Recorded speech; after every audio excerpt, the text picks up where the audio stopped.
In this final segment, we'll go beyond the 7% covered by local superclusters and examine the universe as a whole. At the end, we'll quickly review all the territory we've covered since we began our journey exploring the dimensions of the Earth. So let's start with a look at some of the objects photographed by Hubble that lay beyond our local superclusters. This optical image shows the massive galaxy cluster Abell 2029. This galaxy cluster has a redshift that indicates that it is 1 billion light-years away. The large elliptical galaxy visible in the center of the image is IC 1101. It is the largest galaxy ever seen. It is 6 million light-years across, 60 times larger than our Milky Way, and it contains around 100 trillion stars.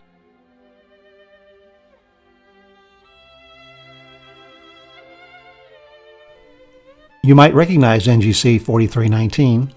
It is a galaxy in the Virgo supercluster. Of interest now is the small light at the upper right. It's the quasar called Markarian 205. It's 1.1 billion light-years away. Markarian is a relatively nearby quasar. Many quasars reside much further away.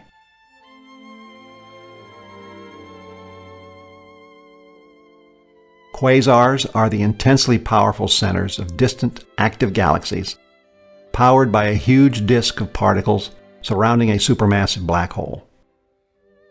As matter from the disk falls inward, some quasars, including this one, have been observed to fire off superfast jets into the surrounding space. In this picture, one of these jets appears as a dusty streak measuring some 200,000 light-years in length.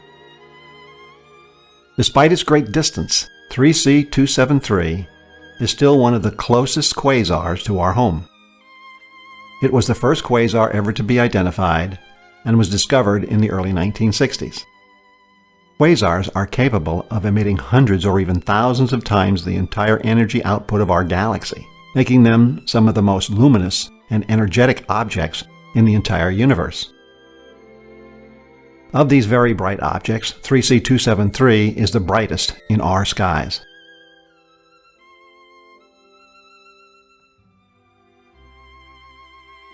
This is a combined ESO Very Large Telescope and Chandra image of the newly discovered galaxy cluster called El Gordo. It consists of two separate galaxy subclusters colliding. We are seeing what this cluster looked like when the universe was only half its current age.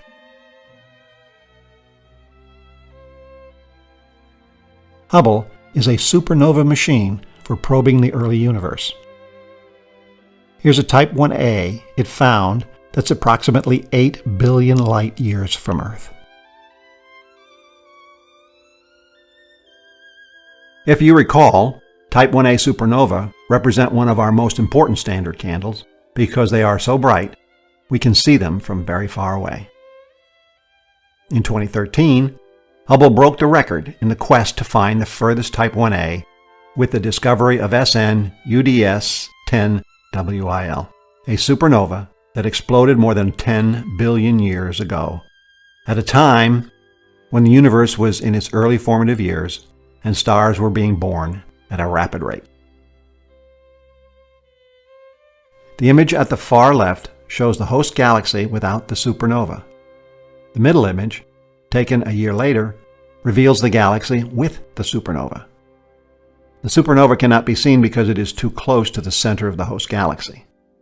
To detect the supernova, astronomers subtract the first image from the middle image to see the light from the supernova alone, shown in the image at the far right. You'll remember the Einstein ring we saw around ESO 325-G004 in our segment on local superclusters. The ring was the image of a more distant galaxy.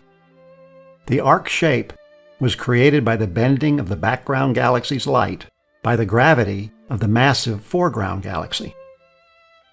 The process is called gravitational lensing because the mass between us and the background galaxy behaves just like an optical lens. This same light bending leads to the warping of light from distant galaxies, as the light encounters supermassive galaxies on their path to us. Here's a clip that shows how this lensing works on a grand scale. A distant galaxy would be seen here on Earth directly if there were no intervening massive cluster to bend the light. But with such a cluster, the light from the distant galaxy gets bent into rings and arcs that continue on to the Earth. This is Abell 1689, 2.2 billion light-years away. It's one of the most massive galaxy clusters known. Its gravity acts like a 2 million light-year wide lens in space. Here again we see how the gravitational field surrounding this massive cluster of galaxies acts as a natural lens in space to brighten and magnify the light coming from very distant background galaxies. In this photo, the galaxy is visible twice because its light followed two separate paths around Abell 68 before reaching us. This is a close-up look at the brightest, distant, magnified galaxy in the universe known to date. It is one of the most striking examples of gravitational lensing. In this image, the light from a distant galaxy, nearly 10 billion light-years away, has been warped into a nearly 90-degree arc of light in the galaxy cluster. The galaxy cluster that is bending the light lies 5 billion light-years away. And here's another cluster, 5.7 billion light-years away. These foreground galaxy clusters are magnifying the light from the faint galaxies that lie far behind the clusters themselves. These faint lensed galaxies are around 12 billion light-years away. It's the gravitational lensing that allows us to see that far back in time. Without the magnification, these galaxies would be invisible for us. This Hubble image shows a massive galaxy cluster about 4.6 billion light-years away. Along its border, 4 bright arcs are visible. These are copies of the same distant galaxy, nicknamed the Sunburst Arc. It's almost 11 billion light-years away. Its light is being lensed into multiple images by strong gravitational lensing. The Sunburst Arc is among the brightest lensed galaxies known, and its image is visible at least 12 times within the 4 arcs. Here's a closer look at 3 of them. The lens makes various images from 10 to 30 times brighter. This allows Hubble to view structures as small as 520 light-years across, a rare detailed observation for an object that far away.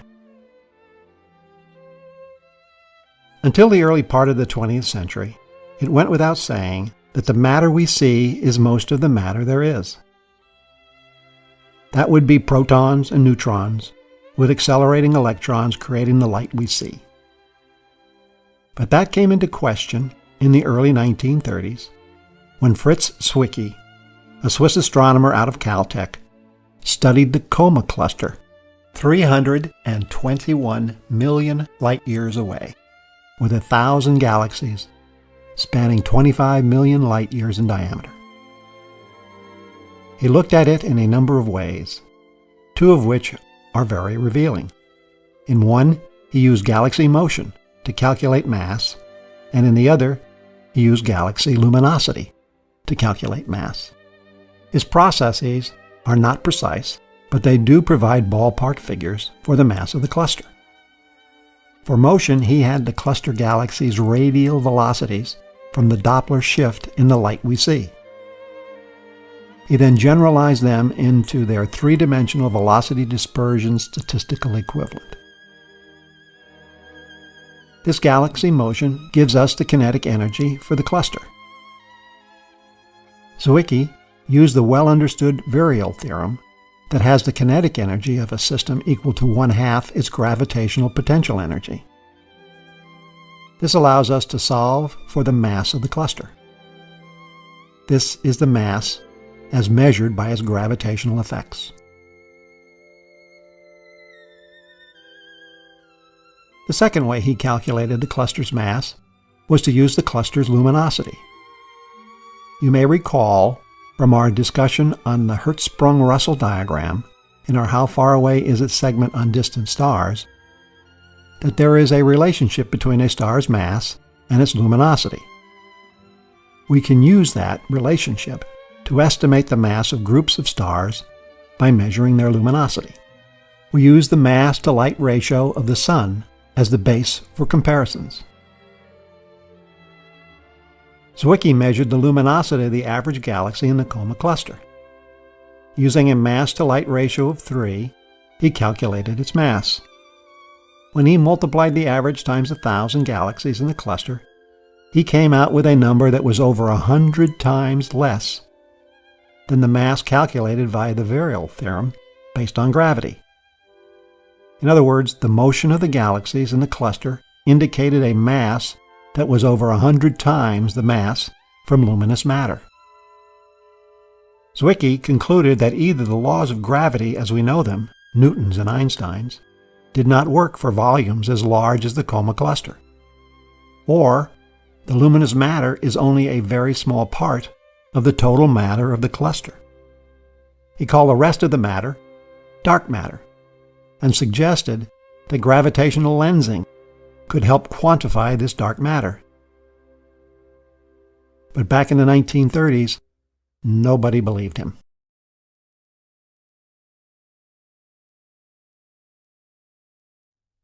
With this new understanding about the possibility and impact of dark matter, astronomers turned their attention to galaxy clusters like the one studied by Zwicky in 1936. Our case-in-point galaxy is known as the Bullet cluster. The virial motion of its galaxies indicates that a collision has occurred. Two massive clusters have passed through each other millions of years ago, and member galaxies are now flying apart. If we zoom in a bit closer, we can see the telltale arcs of more distant galaxies lensed by the gravity of the Bullet cluster. Counting the lensed objects and the estimated amount of light bending involved for each one, a map of the area containing most of the mass of the cluster can be superimposed. We have used blue to indicate the locations where the vast majority of the matter must be located in order to get the observed lensing. Here we have the cluster's hot X-ray emitting gas detected by the Chandra X-ray Observatory. The two pink clumps contain most of the normal matter, sometimes referred to as baryonic matter, or matter made up of protons and neutrons. The bullet-shaped clump on the right is the hot gas from one cluster, which passed through the hot gas from the other cluster during the collision. When we superimpose the dark, baryonic, and visible components of the cluster's mass, we get the full picture. The galaxies and the dark matter have traveled a great deal further than the gas. This indicates that the galaxies and dark matter in the two colliding clusters did not interfere with each other. In other words, they passed through each other without slowing down. On the other hand, during the collision, the gas clouds were slowed by a drag force, similar to air resistance. This combination had the effect of separating the gas from the dark matter. This separation is considered to be direct evidence that dark matter exists. Measurements indicate that the galaxy clusters on average have 85% dark matter, 14% intergalactic gas, and only 1% stars.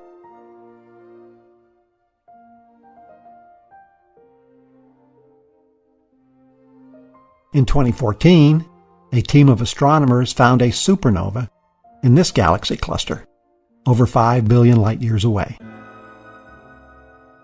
The supernova actually happened in a galaxy 4 billion light-years beyond that, making it 9 billion light-years away.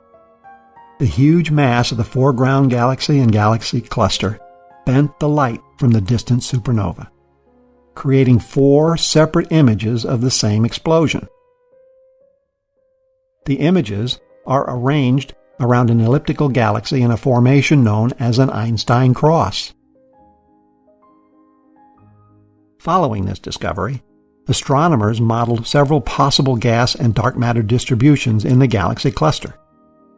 Each model predicted that another image of this supernova will appear in the cluster, but they had different time estimates ranging from 2015 through 2025. In December 2015, it appeared. For the first time in history, the time and location of a supernova was accurately predicted. We actually saw the supernova happen. Instead of detecting a flash in the sky and turning telescopes to its location, we had the telescopes already focused on the correct area and recorded the event from beginning to end. This was powerful evidence for dark matter.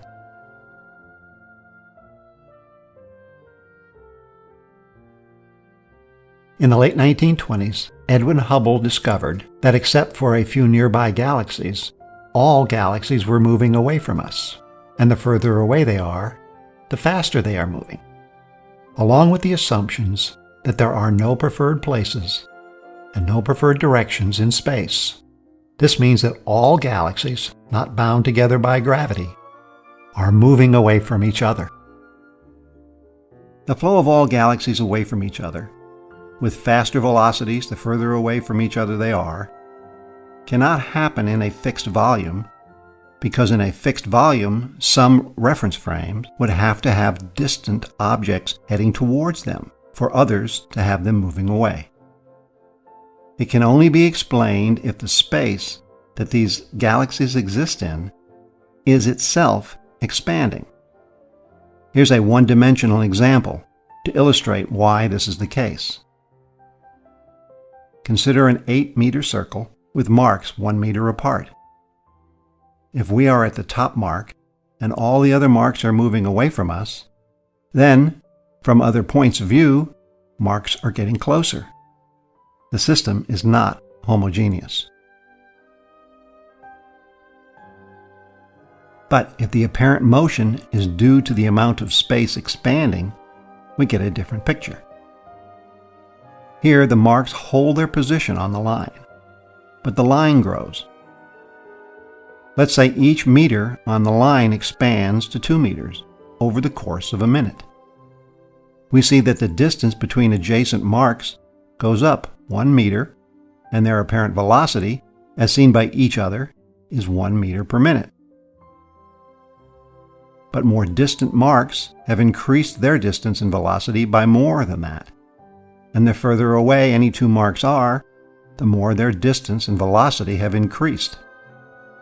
And most importantly, this will be the same no matter which mark is used for the reference frame.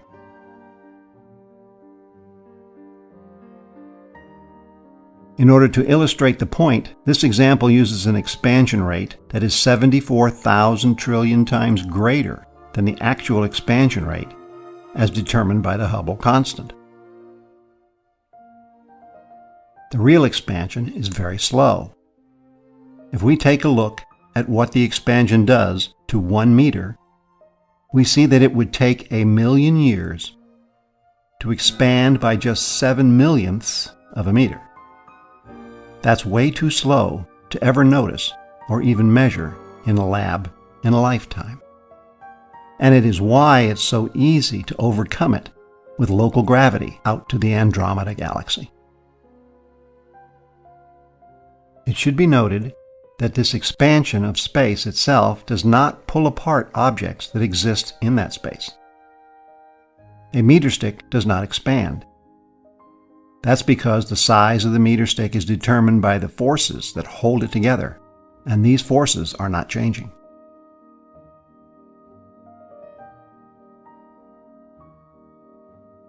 Expanding space has significant implications for measuring distance. Here we are zooming into GNZ11, the most distant object ever found. The galaxy's redshift combined with Hubble's law, gives us the distance the light traveled, 13.4 billion light-years. And we know the speed of light, so the time traveled was 13.4 billion years. We normally say that the galaxy is therefore 13.4 billion light-years away. But during its long travel time, space expanded considerably. In fact, GN-Z11 was less than 2.7 billion light-years away from us when the light started its journey, and the galaxy is now over 30 billion light-years away. In order to calculate these distances, we need to know how the universe expanded during the light's journey. Note that if a galaxy is far enough away, its apparent velocity will be faster than the speed of light, and its light would never reach us. It would be beyond the physical visible horizon for the universe. It's not that it is moving through space that fast, it's just that more space is being created per second between us and them than light can traverse in 1 second. Plugging in the numbers, we find that all galaxies beyond 14 billion light-years could never be seen here.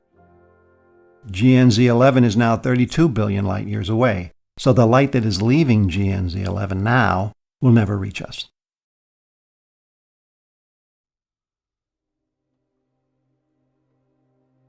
After Hubble discovered the universe was expanding, it was assumed that it started off with a tremendous expansion rate, and because of the gravitational attraction of all the matter in the universe, the expansion would be slowing down.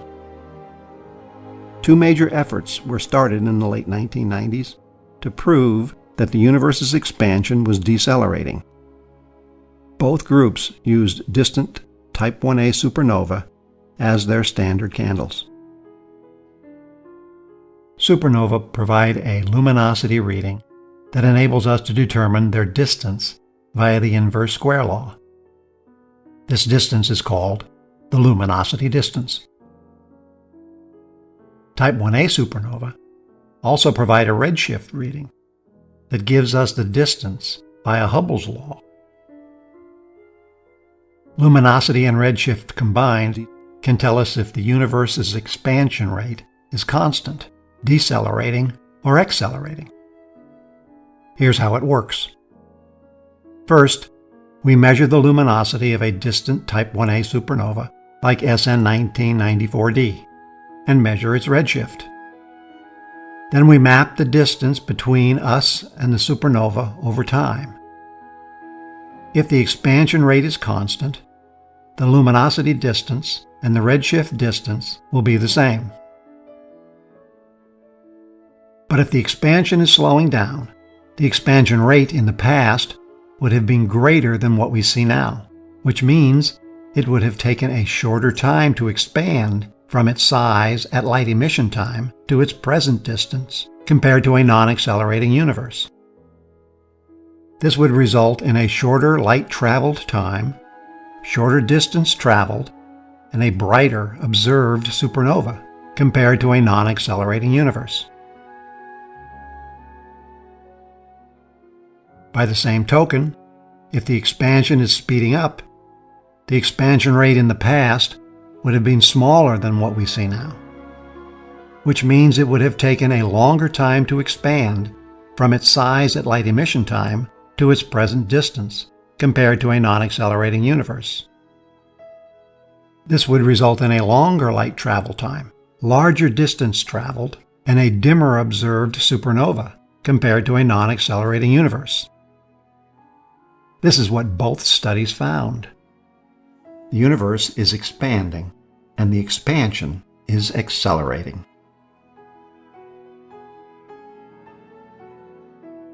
In order to more precisely analyze our expanding universe, modern cosmologists place a grid over three-dimensional space. We treat the distance between two galaxies, r, as a constant. Then, we set the grid's scale factor, a, equal to 1 at the present time, and vary it to account for changes in distance over time instead of changing r. Now consider a cube enclosing a volume of space containing some number of galaxies. With our scale factor approach, the amount of matter inside the volume remains the same as the volume increases or decreases. But the matter density goes down when the scale factor increases, and it goes up when the scale factor decreases. We see that the matter density depends on the scale factor. Unlike matter that moves through space, photons are attached to the space they propagate through. So an expanding space will impact photons in a way that does not affect matter. Here's a cubic volume of space with a photon inside. The photon's wavelength, lambda, is equal to the length of the cube, a. Its energy is equal to Planck's constant times the speed of light divided by the wavelength. As the wavelength increases with an increase in the scale factor, the energy decreases, unlike matter where it remained constant. We see that the energy density also depends on the scale factor. In fact, we see that the scale factor, A, is the only variable. In other words, the history of the universe comes down to the history of the scale factor. And the history of the scale factor depends completely on the contents of the universe and how that content affects the space it exists in.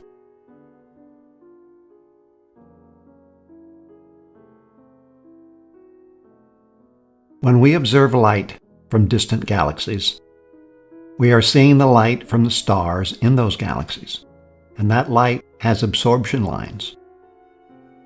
The same lines measured in a lab give us the wavelength of the light at the time it was emitted. A stretching of the wavelength creates a shift in the spectral lines to the red. For our nearby galaxies, light travels for a relatively short period of time, so the stretching due to space expansion is small. Our use of the Doppler effect that shifts spectral lines as the basis for determining radial velocities provides excellent measurements. But as the distance increases to hundreds of millions and billions of light years, space expansion becomes the dominant factor. In either case, we continue to measure redshift, z, as the difference between the wavelength emitted and the wavelength observed, divided by the wavelength emitted.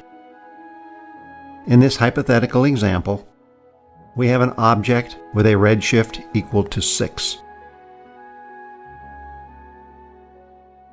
Once a model for the change in the cosmic scale factor over time is specified, redshift gives us a great deal of information. For now, we'll assume a flat, matter-dominated universe. First, redshift gives us an object's receding velocity. With our model, we have the object moving away at 6 times the speed of light. Redshift also gives us the actual cosmic scale factor at the time the light was emitted. It gives us the age of the universe at the time the light was emitted. And it gives us the amount of time the light was traveling. Redshift gives us the distance to the object at the current time, and it gives us the distance to the object at the time the light was emitted. You can see why astronomers rely so heavily on redshift measurements.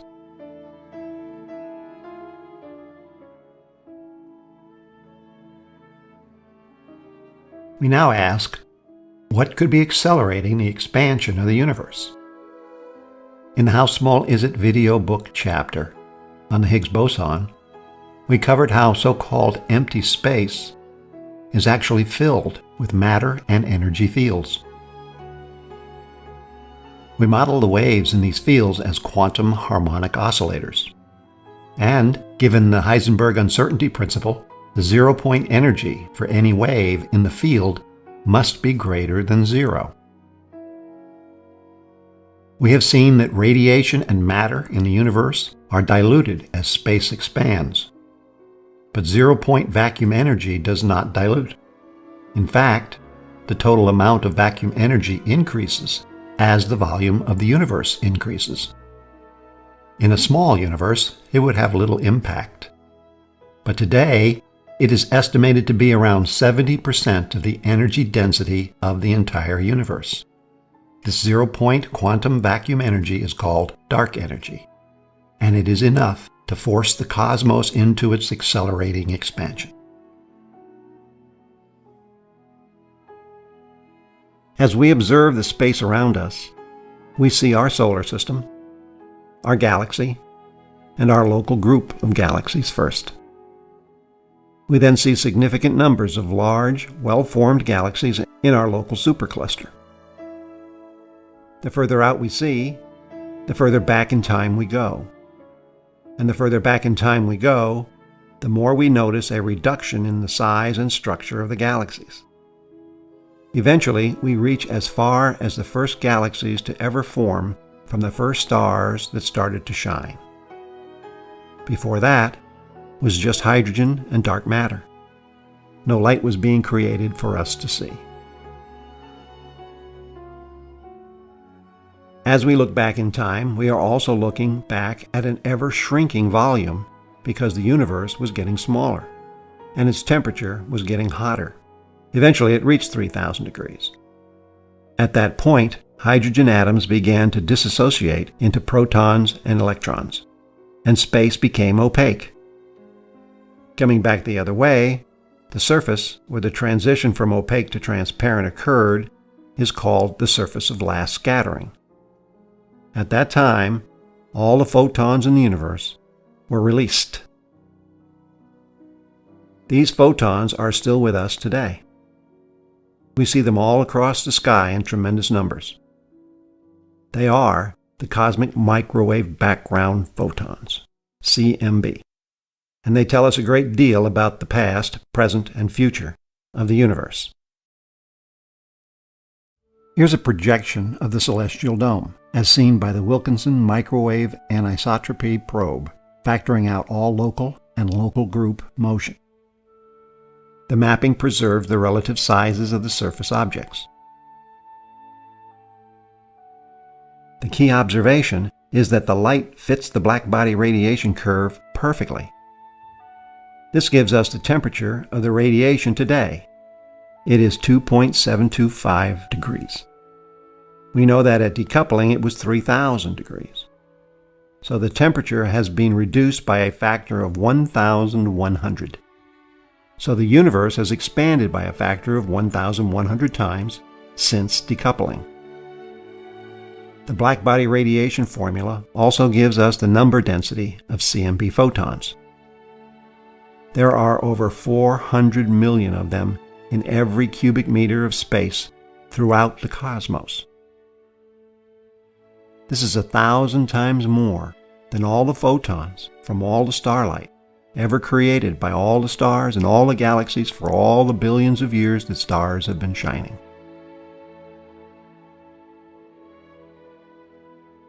The CMB redshift tells us that the light we see now was only 42 million light years away from our location when it was emitted.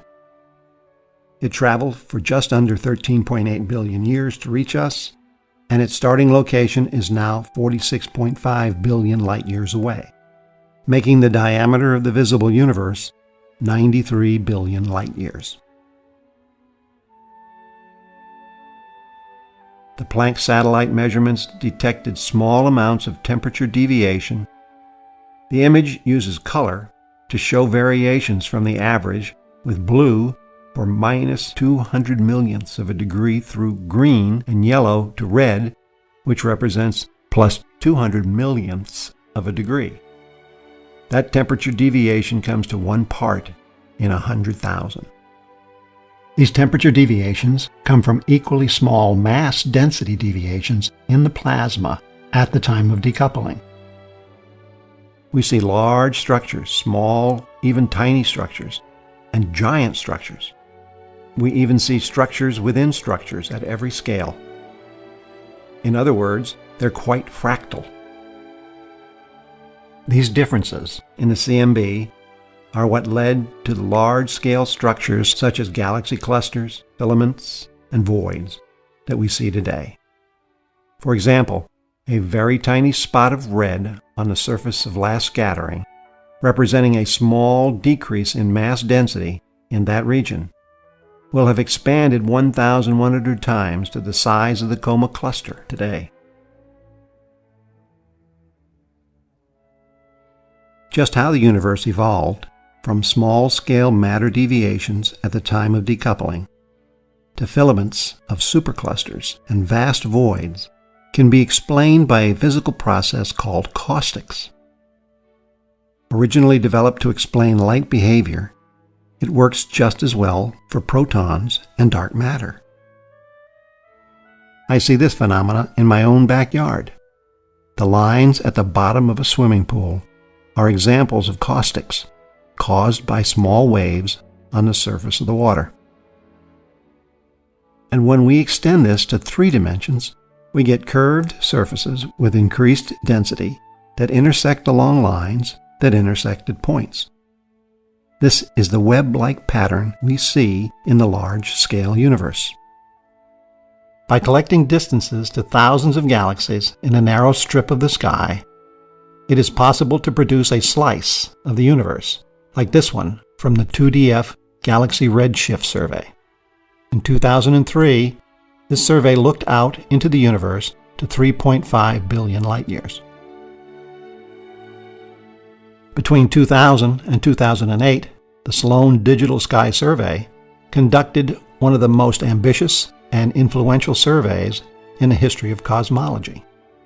Over 8 years of operations, it obtained deep, multicolor images covering more than a quarter of the sky and created a 3-dimensional map containing more than 1 million galaxies. These are the color-enhanced slices through the survey's 3-dimensional map of the distribution of galaxies. Earth is at the center, and each point represents a galaxy. Galaxies are colored according to the age of their stars, with the redder, more strongly clustered points showing galaxies that are made of older stars. The outer circle is at a distance of 2 billion light-years. The region between the wedges was not mapped by the survey because dust in our own galaxy obscures the view of the distant universe in these directions. Working with the Virgo Consortium of scientists from the Max Planck Institute in Germany, the survey put every data point into a supercomputer and produced the largest 3D image ever created. Here we are zooming into and panning across that image. Here you cannot see individual galaxies or even galaxy clusters. What we see are superclusters linked together in filaments or walls in a gigantic cosmic web. In this view of the cosmos, the Great Virgo supercluster is just a dot. There are more stars in the universe than there are grains of sand on all the beaches of Earth. This is the big picture of our universe as we understand it today.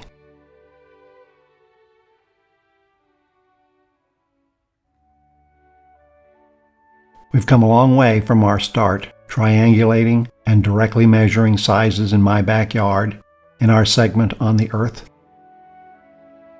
In this segment, we split redshift, our final rung of the cosmic distance ladder, into 2 parts. The original was based on the Doppler effect. The second is cosmological redshift based on the expansion of the universe. It is important to remember that this kind of redshift can only provide distance information if we have a cosmological model for the expansion. And we do. It's called the Lambda Cold Dark Matter Benchmark Model. It is covered in depth in the How Old Is It video book. All this reminds me of Edwin Hubble's own words in 1936. They are still appropriate today. Thus, the explorations of space end on a note of uncertainty, and necessarily so. We are, by definition, in the very center of the observable region. We know our immediate neighborhood rather intimately. With increasing distance, our knowledge fades, and fades rapidly.